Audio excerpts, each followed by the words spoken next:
성가대의 귀한 찬양에 먼저 큰 은혜를 받았습니다. 어린 시절에 아기 돼지 삼형제 이야기를 들어보셨을 것입니다. 한번 그림을 한번 보실까요? 엄마 돼지는 아기 돼지 삼형제를 독립시키기 위해서 이 바깥 세상으로 보내는데요. 먼저 첫째 돼지가 게을러서 이 지푸라기로 집을 짓습니다. 둘째 돼지는 조금 나름대로 이 통나무로 집을 지었습니다. 그런데 세 번째 돼지는 피땀 흘려서 차곡차곡 이 벽돌로 된 집을 지었습니다. 그런데 어느 날 배고픈 늑대가 찾아옵니다. 먼저 늑대가 첫째 돼지 집을 공격했습니다. 입으로 훅 하고 부니까 이 벼스로 만든 이 집이 확 날아가 버렸습니다. 너무나 깜짝 놀란 첫째 돼지는 둘째 집으로 도망갔습니다. 그런데 이번에도 늑대가 입김을 크게 부르니까 이 나무로 된 집이 날아가 버린 것입니다. 이 첫째 돼지와 둘째 돼지는 이 셋째 돼지 집으로 도망갔습니다. 자, 이번에는 늑대가 아무리 입김을 불어도 이 벽돌로 된 집은 꿈쩍도 하지 않는 것이었습니다. 자, 이렇게 해서 지쳐버린 늑대는요, 지붕 위를 보니까 굴뚝이 있었습니다. 굴뚝으로 들어가서 잡아먹어야지. 근데 굴뚝으로 들어가려고 하니까 셋째 돼지가 이 불을 막 피워댔습니다. 굴뚝에서 뚝 떨어진 늑대는 꼬리에 불이 붙어서 너무나 뜨거워가지고 화상을 입어 이 출행랑을 치면서 아이고 늑대 살려 하면서 도망갔습니다. 그래서 다시는 이 셋째 이 돼지들이 무사하게 그들한테 돌아오지 않아서 이 세 돼지들은 벽돌로 된 단단한 집을 지어서 행복하게 살았다는 이야기입니다. 자, 이 아기 돼지 삼형제의 이야기는 18세기 영국에서 온 것인데, 물론 말도 안 되는 이야기입니다. 어떻게 돼지가 집을 지을 수가 있고 어떻게 늑대의 입김이 그렇게 셀 수가 있겠습니까? 그런데 이 이야기를 정말로 믿은 한 어린 여자아이가 있었습니다. 제가 아는 어느 성도님 가정이었는데요. 90년도 초에 보스턴으로 이민을 오셨습니다. 그런데 어린 딸이 첫날부터 막 울더라는 겁니다. 잠도 자지 않고 계속 울어댔다는 것입니다. 나중에 알고 보니까 이민 온 집이 나무로 된 집이었다는 것입니다. 이사를 하려고 아무리 옆 동네를 가봐도 다 나무로 되어 있으니까 이 어린아이가 늑대가 와서 밤에 입김을 불면 날아가 버릴까 봐 무서워서 잠도 하나도 못 자고 며칠씩 눈물로 지샜다는 것입니다. 제가 목사 안수를 처음 받고 난 다음에 캐나다에서 5년 동안 사역을 했었습니다. 캐나다에 갔더니 미국하고 좀 다른 것이 있었는데 주소를 보니까 이 집 코드가 없고 대신 6자리 그 포스탈 코드를 캐나다에선 사용을 했습니다. 그래서 제가 캐나다 교인들에게 이렇게 이야기를 했습니다. 미국은 집집마다 코드가 있어서 집을 찾기가 아주 쉬운데 이 캐나다는 포스탈 코드라서 찾기가 참 어렵네요. 그랬더니 그런 게 미국에는 있습니까? 그렇게 말씀했습니다. 그래서 제가 이 미국은 이 집집마다 코드가 있기 때문에 그것을 집 코드라고 부릅니다. 그랬더니 미국은 참 좋은 나라군요. 그렇게 대답을 하셨습니다. 여러분, 인간 생활의 기본적인 3요소가 무엇입니까? 의식주입니다. 여기서 주라는 것은 이 집주자죠. 집을 말합니다. 집은 사람이 살아가는데 꼭 필요한 주거 환경입니다. 오늘 본문 말씀을 보시면 집에 대한 이야기가 나옵니다. 그런데 이 이야기의 시작은 마태복음 5장에서부터 시작이 됩니다. 이 마태복음 5장에서 7장은 산상설교로 불려집니다. 산상설교란 예수님이 산 위에서 설교를 하셨기 때문에 붙여진 이름입니다. 예수님은 산상설교를 통해서 교만하고 율법주의자 또 종교 지도자들의 가르침에 큰 도전을 주었습니다. 수많은 회중들 앞에 모여있는 그 산 위에서 설교를 하시며 율법주의자들이 형식적으로만 지켜온 율법을 지적하시고 구약 선지자들의 메시지를 회복시켜 주셨습니다. 오늘 산상설교 그 첫 시작은 이렇게 시작됩니다. 심령이 가난한 자는 복이 있나니 천국이 그들의 것이며, 당시 예수님은 아람어를 사용하셨지만 이 신약 성경은 헬라어로 쓰여져 있습니다. 이때 기록된 그 복에 대한 헬라어는 마카리오스입니다. 자, 이것을 영어로 하면 blessing이라는 단어로 해석할 수가 있는데, 자, 영어의 번역을 blessing을 했을 때 그 뜻에 정말 가까운 단어로 해석을 할 때 영어에 또 다른 단어가 있습니다. 해피네스입니다. 자, 해피네스는 행복을 뜻합니다. 자, 행복을 뜻하는 복과 예수님이 말씀하신 복, 영어로 해석하니까 그것이 굉장히 잘 맞는다고 사용을 했습니다. 그런데 예수님께서 말씀하신 마카리오스와 해피네스는 큰 차이가 있습니다.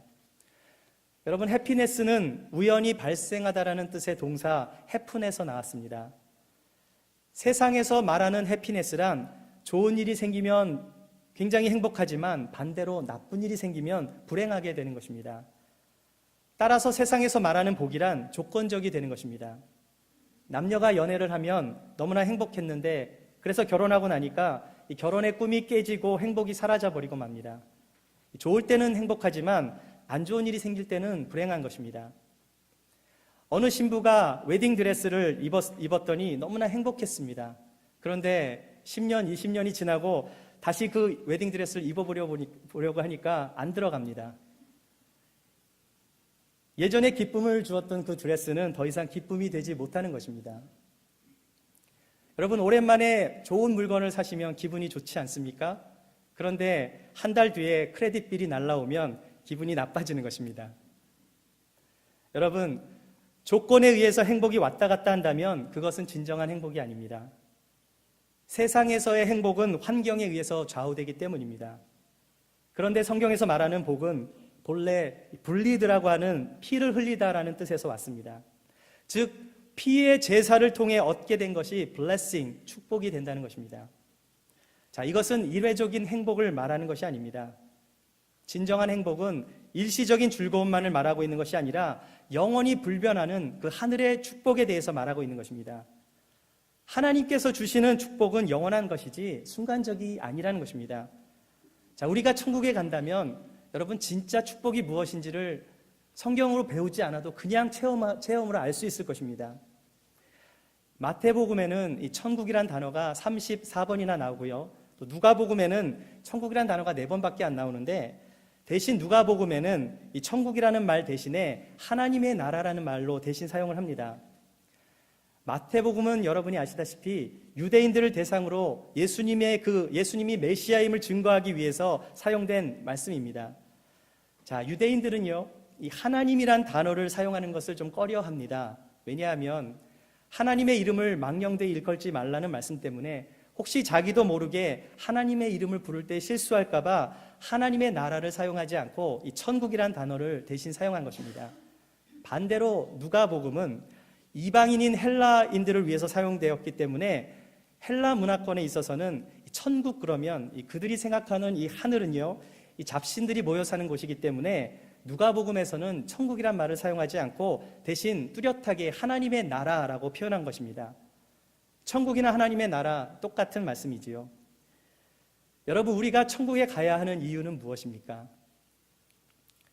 천국이 좋은 곳이니까 가고 싶으실 것입니다. 그런데 의외로요, 이 천국에 가고 싶은 이유를 어느 갤럽에서 조사를 해봤더니 많은 사람들이 지옥에 가기 싫어서 가고 싶다고 많은 사람들이 대답을 했다는 것입니다. 여러분, 우리가 천국을 가야 하는 이유는, 진정한 이유는 우리를 구원하신 예수님이 그곳에 계시고 우리를 지으신 하나님과 영원히 함께 살 수 있기 때문에 우리가 천국에 가야 하는 것입니다. 단지 지옥에 가는 것이 무서워서 가는 것이 아니라 하나님이 계신 곳으로 가는 것이 영원한 축복이 되는 것입니다. 예수님은 산상설교를 통해서 복 있는 자의 조건과 참 복에 대해서 말씀하시면서 이 하나님 나라의 가치관을 세상의 가치관과 비교하시고 바리새인들의 그러한 형식적인 믿음이 아니라 하나님이 원하시는 진정한 믿음이 무엇인지를 알려주신 것입니다. 그래서 예수님은 마태복음 5장 20절에서 너희의 의가 서기관과 바리새인보다 더 낫지 아니하면 결코 천국에 들어가지 못하리라 말씀하셨습니다. 자, 천국에 들어가려면 우리의 의가 서기관과 바리새인보다 더 나아야 하는데, 자, 어떻게 믿음을 생활을 해야지 이들보다 더 나은 의를 가지게 되겠습니까? 자, 예수님께서는 7장 20절에서 더 부담되는 말씀을 주셨습니다. 나더러 주여 주여 하는 자마다 천국에 들어갈 것이 아니요 다만 하늘에 계신 내 아버지의 뜻대로 행하는 자라야 들어가리라 말씀하셨습니다. 예수님은 눈에 보이는 외형적인 신앙이 중요한 것이 아니라 믿음과 행함의 내면적이고 실천적인 신앙이 더욱 중요하다는 사실을 알려주신 것입니다. 여러분, 신앙은 나의 생각과 나의 판단과 나의 경험으로 하는 것이 아닙니다. 다른 사람들로부터 인정을 받기 위해서 하는 것도 아닙니다. 다만 하늘에 계신 아버지의 뜻대로 행하는 자라야 올바른 신앙생활을 하는 것입니다. 예수님은 율법을 폐하러 오시지 않았다고 말씀합니다. 율법을 완성시키시기 위해서 오셨다고 말씀합니다. 따라서 율법의 완성이신 예수님을 믿고 그분의 말씀에 순종하는 것이 하나님의 뜻대로 행하는 자가 되는 것입니다. 이러한 큰 줄기 안에서 예수님은 오늘 읽으신 본문을 통해 산상설교의 결론적인 부분을 말씀하고 계십니다. 24절을 다시 한번 읽어보겠습니다. 그러므로 누구든지 나의 이 말을 듣고 행하는 자는 그 집을 반석 위에 지은 지혜로운 사람 같으리니. 자, 24절을 보시니까 지혜로운 사람에 대해서 말씀하고 있습니다. 그 시작은 무엇으로 시작합니까? 그러므로라고 시작을 합니다. 이 그러므로라는 단어를 헬라어로 운이라고 하고요, 영어로 하면은 therefore입니다. 자, 예수님은 산상설교 5장부터 이어지는 그 쭉 이어지는 말씀을 마무리하시면서 그 앞에 모든 말씀을 한 문장으로 요약하셔서 그러므로, therefore, 결론적인 말씀을 하고 계신 것입니다. 무엇입니까? 그러므로 누구든지 나의 이 말을 듣고 행하는 자가 지혜로운 사람이다라는 것입니다. 즉, 말씀을 듣고 행하는 자가 지혜로운 사람인데 예수님은 그 말씀을 반석 위에 지은 집에 비유를 하신 것입니다. 여러분, 반석이란 무엇입니까? 제가 어스틴 텍사스에서 한 2년 정도 산 적이 있습니다. 그곳에 살 때 우연히 집을 짓는 것을 본 적이 있는데요, 좀 흥미로운 사실을 알게 되었습니다. 어스틴에 있는 집들을 보니까 이 기초를 많이 파지 않는 것이었습니다. 집안을 한국 같으면요, 1.5m 내지 2m 정도 이 땅을 판 다음에 이 집안을 잘 다지고 그 다음에 콘크리트를 위에 붓고 그 다음에 그렇게 기초 공사를 한 다음에 집을 짓는데, 자, 어스틴을 가니까 이 땅을 한 6인치 정도, 그 정도밖에 한 뼘도 안 되는 그 정도 크기로밖에 땅을 파지 않는 것이었습니다. 나중에 이유를 알고 보니까 어스틴 지대가 거대한 바위 지대였습니다. 지대가 워낙 튼튼하다 보니까 이 땅을 깊게 팔 이유가 없었던 것입니다. 물론 캘리포니아도 대부분 나무로 집을 짓게 되면 이 한국처럼 땅을 깊게 파지는 않습니다. 그런데 여러분, 반석 위에 집을 짓는 집이 튼튼한 집입니다. 반석이란 예수님을 상징하는 말씀이기도 합니다. 이 사도 바울은 고린도전서 10장 14절에서 이런 말씀하셨습니다. 다 같은 신령한 음료를 마셨으니 이는 그들을 따르는 신령한 반석으로부터 마셨으며 그 반석은 곧 그리스도시라 말씀합니다. 광야에서 모세가 반석을 쳤을 때 물이 나와서 사람을 살렸는데, 이것을 사도 바울은 영적인 해석으로 모세가 친 반석이 바로 그리스도라는 것입니다. 즉, 그리스도에게서 나온 그 신령한 음료가 사람을 살리는 생명수가 되었다라는 것입니다. 예수님은 시몬에게 이 베드로라는 이름을 주었습니다. 베드로는 헬라어로 페트러스입니다. 페트러스는 반석을 뜻하는 페트라와 같은 뜻입니다. 예수님은 시몬에게 너는 페트로스야. 이 반석 위에 페트라, 이 반석 위에 교회를 세우겠다고 말씀하신 것입니다. 그리고 나서 예수님은 지혜로운 자에 대해서 말씀하셨습니다. 그 지혜로운 자는 주님의 말씀을 듣고 행하는 자라는 것입니다. 주님의 말씀을 듣고 행하는 자는 그 집을 반석 위에 지은 지혜로운 사람이라고 말씀했습니다. 여러분, 지금까지 교회에서 예배를 드리시면서 또 교회에서 수많은 말씀 많이 들으셨을 것입니다. 그런데 여러분, 오늘날 우리가 사는 곳은요, 너무나 많은 그 말씀이 많은 세상에서 살고 있습니다. 복음의 부익부 빈익빈이라고 할 수 있겠습니다. 성도님들께서는 웬만한 말씀에는 감동을 잘 안 받으시는 것 같습니다. 인터넷만 들어가면 좋은 말씀들 얼마든지 들을 수가 있습니다. 그래서 요즘 시대에 목회하는 것이 쉽지가 않습니다. 그런데 예수님 당시의 시대에는 심령이 가난할 수밖에 없는 그런 목마른 시대에 예수님께서 오신 것입니다. 정말로 그 당시에는 하나님의 말씀이 귀했습니다. 사람들은 하나님의 말씀에 너무나 목말라 있었던 것입니다. 예수님께서 주시는 한 말씀 한 말씀이 그 사람들의 생명을 살리는 생명수가 되었던 것입니다. 여러분, 근동지대 그 사막에 있어서의 목마름은 우리처럼 이렇게 물 마시는데 무슨 물을 골라서 마셔야 되는지 이런 상황에서 살고 있는 우리들은 절대로 이해할 수가 없습니다. 사막에서의 갈급함이란 생명이 좌우될 정도로 심각한 문제였습니다. 따라서 말씀에 갈급했다는 것은 그만큼 다급하고 중요한 것이었다는 것입니다. 성도님들의 관심은 은혜롭고 감동적인 말씀을 기대합니다. 물론 목회자는 늘 말씀을 연구하고 은혜로운 메시지를 전해야 합니다. 하지만 목회자의 진짜 관심은 성도님들이 얼마만큼 말씀을 듣고 살아가는가 하는 것입니다. 여러분, 하나님의 말씀을 여러분의 삶에 적용시키시고 그 말씀대로 하루만이라도 한번 살아보십시오. 하나님의 말씀대로 살아가는 하루가 아무런 의미 없이 살아가는 첫날보다 나은 줄 믿습니다. 여러분, 지혜로운 사람이 되고 싶지 않습니까? 하나님의 말씀을 듣고 행하는 자가 반석 위에 집을 짓는 지혜로운 자가 된다고 말씀합니다. 여기서 지혜로운 사람이란 말씀만 듣는 자가 아니고요, 또 말씀만 듣고 행하는 자만도 아닙니다. 그냥 행하는 자만도 아닙니다.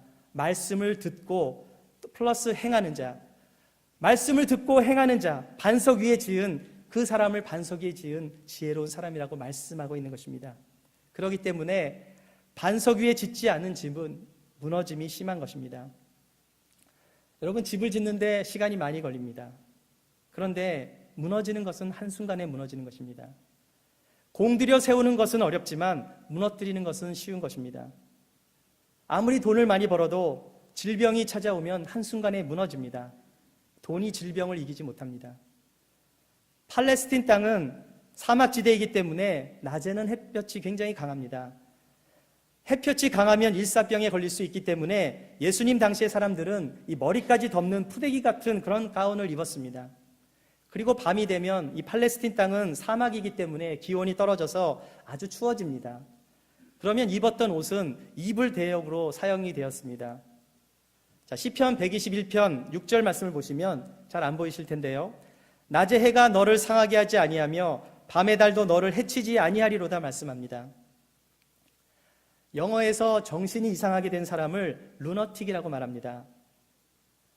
사막에서 이 달빛을 오래 쏘이게 되면 정신 이상이 올 수 있기 때문에 달을 뜻하는 루나에서 루너틱이 온 것입니다. 그런데 낮에 햇볕을 너무 많이 쬐게 되면 또 일사병에 걸리기 때문에 이 사막에서 사는 것이 절대로 쉬운 것이 아닙니다.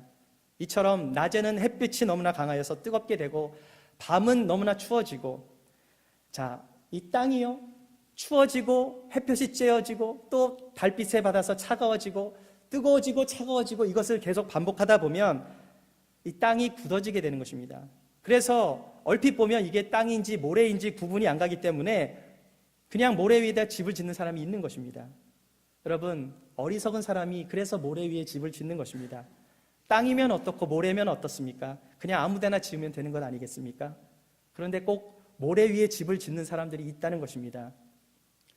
여러분, 한국에서 학교 다니실 때 소풍을 가시면 공원에 들어가시면 한국 잔디는 미국 잔디랑 좀 다른 것 같습니다. 많이 밟으면 이렇게 죽게 되기 때문에 이 푯말들이 있습니다. 잔디밭에 들어가지 마시오. 그런데 식사 시간만 되면 꼭 들어가서 밥 먹는 분들이 계십니다. 하지 마시오 하면 하고 하라고 하면 하지 않고, 이것이 바로 청개구리 같은 우리 인간의 본성입니다. 예수님은 말씀하셨습니다. 나의 이 말을 듣고 행하지 아니하는 자는 그 집을 모래 위에 지은 어리석은 사람 같으리니 비가 내리고 창수가 나고 바람이 불어 그 집에 부딪힘에 무너져 그 무너짐이 심하니라. 어리석은 사람의 특징은 모래 위에 집을 짓는 사람입니다. 왜 그렇겠습니까? 인내심이 없기 때문입니다. 만사가 귀찮아서 그렇습니다. 땅이나 모래나 상관이 없다고 생각을 합니다. 한국 사람들은 빨리빨리 너무나 좋아합니다. 해외 나가면 빨리빨리 다 알아듣습니다. 그런데 그러한 성격 때문에 요즘 한국이 뜨고 있는 것도 사실입니다. 이 IT 세계에서는 빨리빨리 가지 않으면 다 뒤처지기 때문에 한국의 그런 성품이 요즘 많이 뜨고 있는 것은 사실입니다. 그런데 집을 질 때 너무나 빨리빨리 지으려고 해보십시오. 그냥 대충 짓고 지붕을 빼고 한번 지어보십시오. 이 산호세는 비가 많이 안 오기 때문에 당분간은 괜찮을지 모르지만 비가 오게 되면 지붕이 없는 집은 그냥 다 비에 젖어서 물건이 다 망가지고 말 것입니다. 팔레스틴 땅은 지중해성 기후라서 1년 내내 비가 잘 내리지 않지만 우기인 겨울에는 폭우가 내리기도 합니다. 팔레스틴에는 와디라는 것이 있습니다. 이 와디가 뭐냐 하면은 이 사막에 있는 건조한 계곡 같은 것인데, 이 평소에는 물이 흐르지 않다가 갑자기 큰 비가 내리면 홍수가 돼서 이 계곡으로 변해서 흐르는 곳을 와디라고 합니다. 이 문제는 모래 위에 지은 집입니다. 모래가 아무리 단단해도 모래는 모래인 것입니다. 모래가 아무리 단단해도 일단 물이 들어오면 한순간에 모래는 무너지는 것입니다. 단단해진 모래 위에 비가 와서 오버플로잉 하면, 그 창수가 나면, 즉 비가 와서 물이 범람하게 되면 모래 위에 큰 물줄기가 지나가면서 와디 현상으로 바뀌어지기 때문에 한순간에 모래가 다 무너져 버리고 그 위에 집을 지은 것도 함께 무너져 버리는 것입니다. 우리의 신앙도 그렇다는 것입니다. 우리의 인생에도 비가 내릴 때가 있는 것입니다. 고난의 비가 있고 질병의 비가 있고 역경의 비가 있습니다. 평탄한 우리의 삶에도 비가 내리고 창수가 나고 바람이 불어 부딪힐 때가 있다는 것입니다. 그런데 집을 모래 위에 짓게 되면 그대로 무너지게 되는 것입니다. 기초가 단단하지 못한 신앙은 역경이 올 때 견디지 못하고 무너져 버리게 되는 것입니다. 여러분, 반석 위에 짓지 않은 집은 이처럼 한순간에 무너지는 것입니다. 지혜로운 사람과 어리석은 사람의 차이는 무엇일까요? 말씀을 듣고 행하는 자와 말씀을 듣고 행하지 않는 자의 차이입니다. 중요한 것은 두 사람 모두 말씀을 들었다는 것에 주목하셔야 합니다. 한 사람은 말씀을 들었는데 말씀을 듣고 그냥 말씀을 듣고 행하지 않았다가 아닙니다. 다른 한 사람도 말씀을 듣긴 들었는데 한 사람은 말씀을 듣고 행하고 한 사람은 말씀을 듣고 행하지 않았다입니다. 여러분, 말씀을 수백 번 수천 번 들으면 뭐합니까? 듣고도 행하지 아니하면 하나님은 모래 위에다 집을 짓는 자라고 말씀하시는 것입니다. 여러분, 우리는 준비하는 인생을 살아야 합니다. 좋은 설계도가 나와야 좋은 집을 짓지 않겠습니까? 건실한 건축이 되려면 좋은 설계도가 나와야 하듯이 건강하고 행복한 인생을 살아가기 위해서는 좋은 인생의 설계도를 그려야 하는 것입니다. 그런데 우리의 인생을 설계하신 분이 계십니다. 그분이 바로 우리를 지으신 하나님이십니다. 이 인생의 설계도가 하나님 앞에 맡겨졌다면 여러분은 하나님의 설계도 안에서 살아가게 되는 것입니다. 우리의 인생을 지켜주는 것은 고급 주택이 아닙니다. 돈과 명예가 아닙니다. 우리의 인생을 지켜주시는 분은 하나님이십니다. 시편 127편 1절에 여호와께서 집을 세우지 아니하시면 세우는 자의 수고가 헛되며 여호와께서 성을 지키지 아니하시면 파수꾼의 깨어있음이 헛되도다 말씀합니다.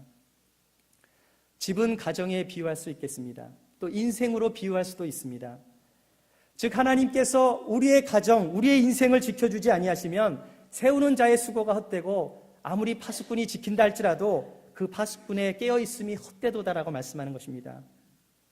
하나님의 말씀을 듣는, 그 하나님의 말씀을 듣고 행하는 자가 반석 위에 집을 짓는 지혜로운 자가 되는 것입니다. 2004년도에 인도양을 공포로 몰아넣은 쓰나미, 그 태국에도 영향을 주어서 이 피피 섬이 초토화된 적이 있습니다. 이 당시 34살의 파예 워츠라는 여성은요, 지금 옆에 계신 분이 이 한국인 남편, 이 미국 사람인데 한국인 남편 유진 킹과 함께 이 스쿠버 다이빙을 하고 있었답니다. 그들은 바닷속 깊은 곳에 있었기 때문에 해일이 왔는데도 그 사실조차 모르고 있었다는 것입니다. 이 당시 해일이 얼마나 심각했냐면 수많은 사람들이 죽게 되고 또 집채만한 집들이 다 물에 떠내려갔습니다. 그런데 이들이 물 위에서 떠오른 다음에야 이 큰 재앙이 온 사실을 나중에 깨달았다는 것입니다. 그래서 인터뷰에서 이렇게 얘기를 했습니다. 자기들은 바닷속 깊은 곳에 있어서 해일이 온 사실도 몰랐다는 것입니다. 이것이 CNN 뉴스에 나왔습니다. 여러분, 바닷속 깊은 곳에만 들어가도 쓰나미를 피할 수가 있는데 우리가 하나님의 그 말씀 안에 깊이 들어가 있으면 이 세상의 쓰나미, 우리의 인생의 재앙과 우리의 역경과 어려움 속에서도 우리는 흔들리지 않게 되는 것입니다. 여러분은 어디에 집을 세우시겠습니까? 어디에 여러분의 인생을 맡기겠습니까? 우리의 신앙이, 우리의 가정이, 우리의 인생이 하나님의 말씀 안에 붙잡혀 있으면 쓰나미와 같은 파도가 온다 할지라도 우리의 신앙은 흔들리지 않게 될 줄 믿습니다.